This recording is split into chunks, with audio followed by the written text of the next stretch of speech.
Welcome to The Debate. Our source material today provides a really remarkable study in contrasts within London's premium serviced office sector.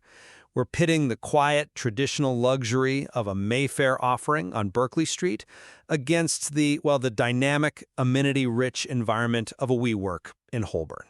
It's more than just a contrast, though, isn't it? It's a genuine conceptual divergence. We are looking at two highly desirable properties, yes, but their chosen value drivers are fundamentally opposed. The question is, I think, whether high-end professional value today is derived from historical, non-replicable prestige or from comprehensive, technologically current functional utility. Precisely. So the central tension we're debating here really comes down to this.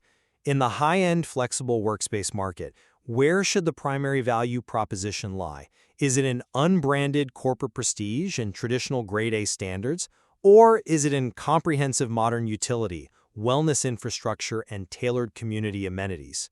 Now, I contend that the Mayfair model, specifically W1JADZ, by prioritizing discretion, exclusivity, and prime location, represents the superior and, frankly, the more enduring definition of luxury and professional value. And I'm going to argue that the Holborn model, WC2B6NH, delivers far greater functional and future-proofed value, despite carrying a higher rental cost. And we should be clear about that. It's £1,000 per month compared to Mayfair's £850.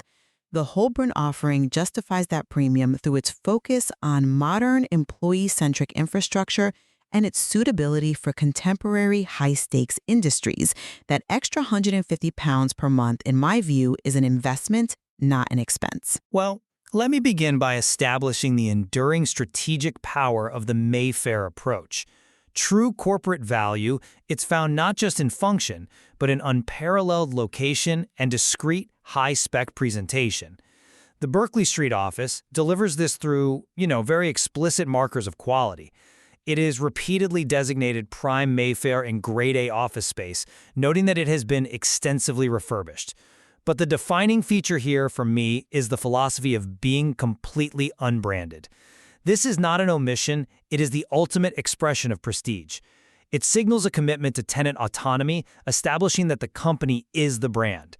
It appeals to a tier of client who views any visible co-working branding as a form of, institutional dilution. This level of anonymity, supported by high-touch services like a manned reception and concierge service, establishes a very traditional white-glove corporate environment. And, of course, we cannot overlook the fact that this non-replicable status is available for £850 per month. I agree that the unbranded environment carries weight for certain, let's say, established firms. But prestige alone is now a pretty brittle foundation for workspace. We have to focus on the contemporary needs of the sophisticated user. Modern businesses, especially those in dynamic industries like media, law, and the finance industries, the very target market listed for the Holborn offering, they require infrastructure that supports health, flexibility, and operational resilience. The Holborn offering is built for the 21st century workforce. We see features specifically designed for employee welfare and operational continuity. Enhanced HVAC, a touch-free dispenser, a mother's room, and a dedicated wellness room. These are frankly crucial investments in human capital and risk mitigation, and they are completely absent in the Mayfair listing. Or are they an attempt to commodify lifestyle choices? I see why you focus on the checklist of amenities, but I find the argument that a wellness room provides greater professional value than a prime Mayfair address, it's unconvincing. The Holborn features are essentially standardizing wellness, turning what should be corporate responsibilities into marketable amenities.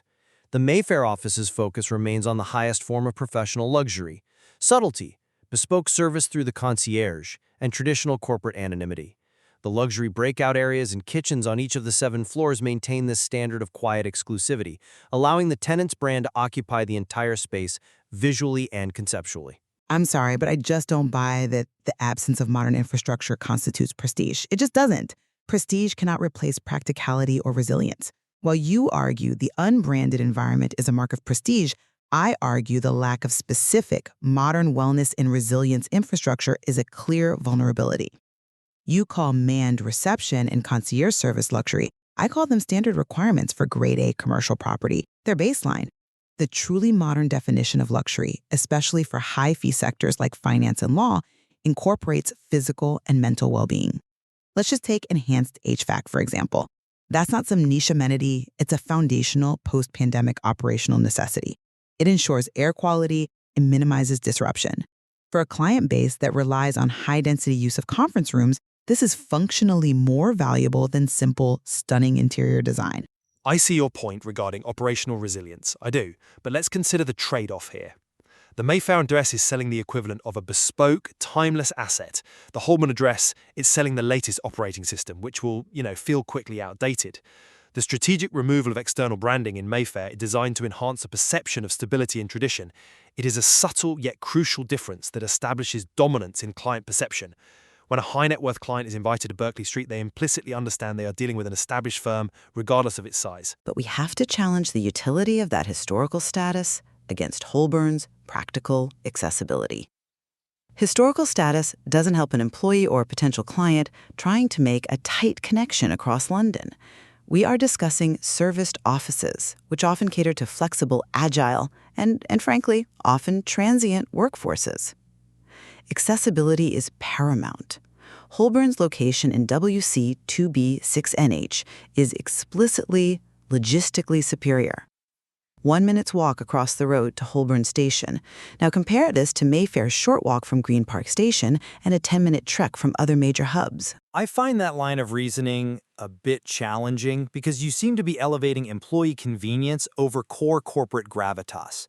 The intrinsic non-replicable value of prime Mayfair, the proximity to Green Park, to Bond Street and Oxford Circus, that defines the geographic advantage for client entertainment and perceived corporate gravitas. The address itself is the primary asset. It offers social capital that the Holborn location, while central, simply cannot match. You're paying a premium for internal function in Holborn. We are paying for external, eternal geographic status in Mayfair. But the Holborn location isn't lacking in gravitas. It's just strategically positioned for the industries it targets. It is central to the media, law, and finance communities. And what's more, the source material explicitly notes that the Holborn local area is ideal for client entertainment in the theater district and the West End. So it actually matches the Mayfair area's intended use while providing vastly superior transit access for a modern team that relies on the Central and Piccadilly lines. We are shifting from a location that impresses the client to a location that empowers the employee and streamlines operations. That's an interesting point, though I would frame it differently. The Mayfair location serves the core function of corporate success, which is client acquisition and perception, while Holborn serves the secondary function of employee commuting.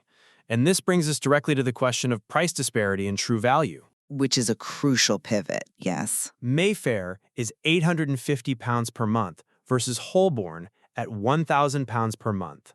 The Mayfair office provides superior rate value for the core, non-negotiable features, a prime location, grade A spec, fully furnished, IT and telephony. The additional £150 per month in Holborn is arguably spent on niche, lifestyle amenities. We're paying a premium for features that dilute the traditional corporate focus. Are dog-friendly features and an extensive event space truly required by a high-end legal or financial firm? It feels like we're subsidizing a culture that doesn't align with that kind of clientele. I'm just not convinced by that line of reasoning, because you are dismissing these features as niche when they are actually fundamental to modern talent acquisition and retention. That £150 difference is a justifiable premium for future-proofing. This isn't just about dogs, although dog friendliness is a proven talent attractor for certain demographics. But if a law firm is seeking to attract the highest level of legal talent, are they really prioritizing the ability to bring their terrier to the office over the prestige of the address? They are prioritizing a modern employer that values their holistic life, yes.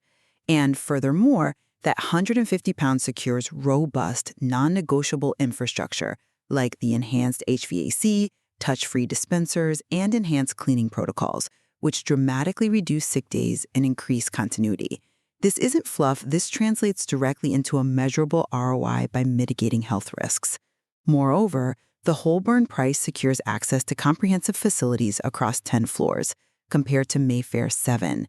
That sheer scale offers greater operational flexibility, the ability to grow, to host larger conferences, and adapt quickly, which is essential for the high-stakes industries we've mentioned.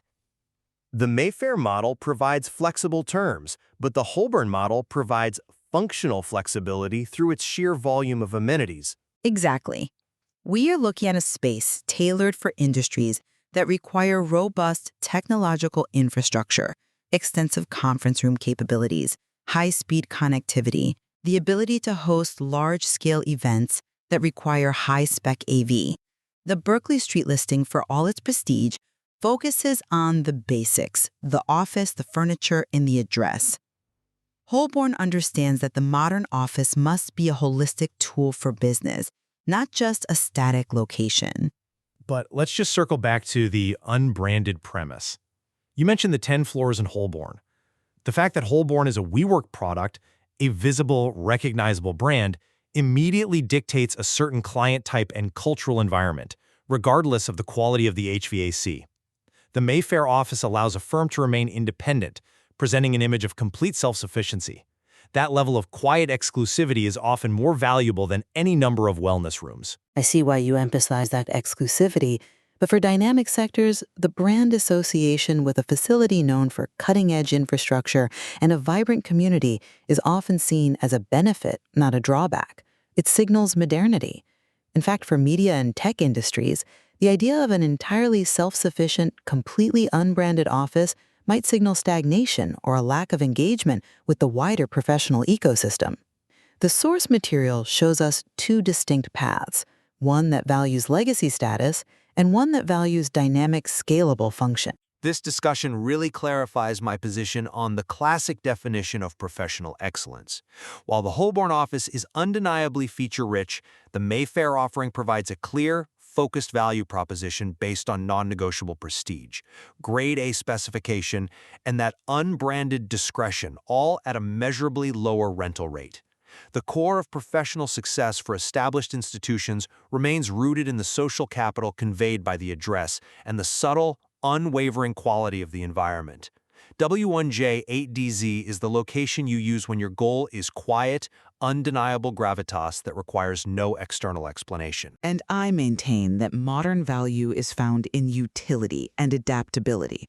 The Holborn office, WC2B6NH, anticipates contemporary needs, from the necessity of superior accessibility for a flexible workforce to technological infrastructure like enhanced HVAC, all of which are crucial for the high-stakes, dynamic sectors it explicitly targets. This proactive, future-focused utility and operational resilience easily justifies the $1,000 per month investment. It is where you move when your focus shifts from merely maintaining status to empowering the talent that drives success. So what we've uncovered here is a fascinating conceptual split in the high-end service market. The classic pursuit of quiet, unbranded prestige versus the dynamic investment in comprehensive, employee-centric utility. Both models present very robust evidence-based arguments depending entirely on a company's fundamental self-definition. Indeed. The source material is exceptional in illustrating how different businesses define luxury. The choice between these two properties isn't just a decision about location or price. It's a decision about whether a firm fundamentally values its legacy or its future operational needs.